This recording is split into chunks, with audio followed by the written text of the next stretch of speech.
Hey guys! Welcome back to Learn English Naturally. Have you ever completely lost your cool in public while everyone else around you was acting like nothing happened? Well, that's exactly what happened to Aria, her husband Arvin, and their 4-year-old daughter Sienna on their very last day in Tokyo. Today, I'm going to share a crazy, unexpected travel story, and together, we're going to pick up some super useful, natural English phrases so you can upgrade your vocabulary from textbook English to real-life English. Let's get right into it.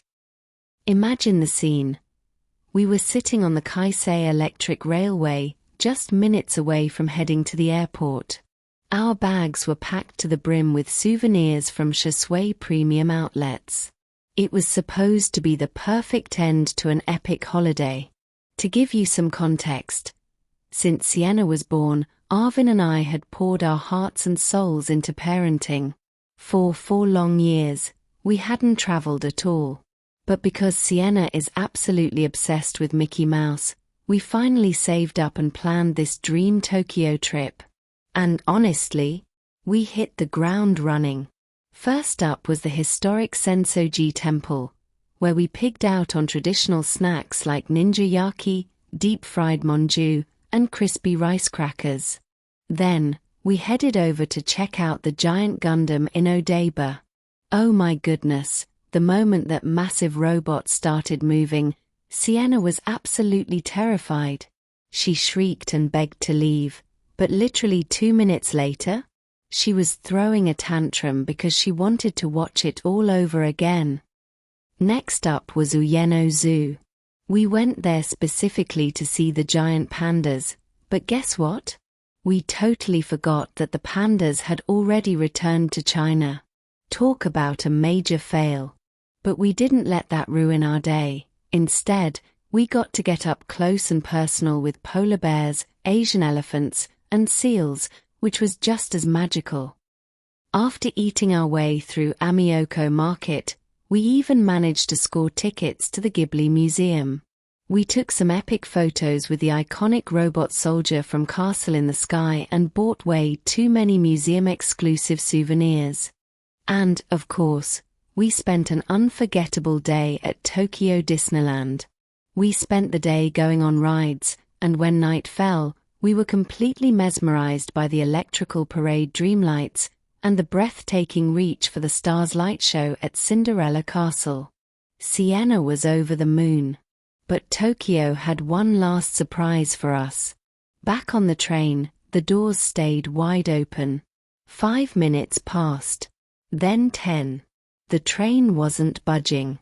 Suddenly, a loud announcement echoed through the carriage in Japanese. Arvin and I exchanged worried glances. We didn't understand a single word. Arvin quickly whipped out his phone to check the news. He looked up, his face slightly pale. There's been an earthquake. He whispered. The trains are suspended. The moment I heard the word earthquake, my heart instantly sank into my boots. Thoughts started racing through my mind. What if the trains never start? What if we miss our flight? I was fretting big time. I looked down at Sienna, expecting her to be terrified. But instead, she looked up with huge, innocent eyes, clutched her favorite stuffed animal, and asked, "Mommy, is the train doing a funny dance?" I didn't know whether to laugh or cry. I was shaking like a leaf, but the locals?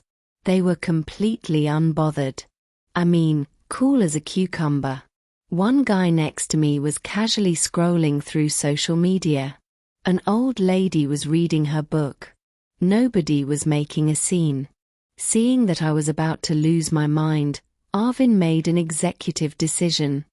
Look, we're not that far from the airport. Let's not chance it. Let's get off and grab a taxi. Before I could even answer, Sienna jumped up and cheered. Yay! A Japanese taxi. Is it going to be yellow like Mickey's shoes? Her excitement instantly broke my tension. I nodded furiously at Arvin, grabbed Sienna's hand, and we bolted out of the train, trailing right behind Arvin, who was frantically pushing our massive suitcases. Phew. Just remembering that moment makes my heart race again. We did make it to the airport, by the way, thanks to that yellow taxi. She was clearly losing her mind back there.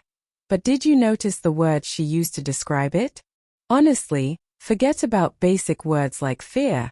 When real life gets messy, we need better vocabulary.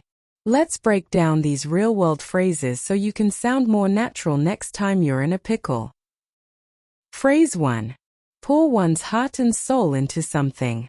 This means putting 100% of your energy, love, and effort into something.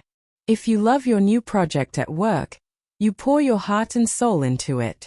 Example: she poured her heart and soul into this project, so she was absolutely devastated when the client rejected it. Phrase 2. Fretting big time. Fret means to worry anxiously, and big time means a lot.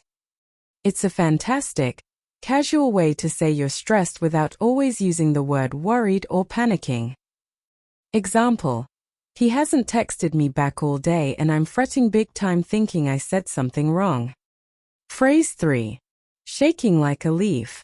When you are so nervous, cold, or scared that your body literally trembles, you are shaking like a leaf. It gives your English a lot more visual color.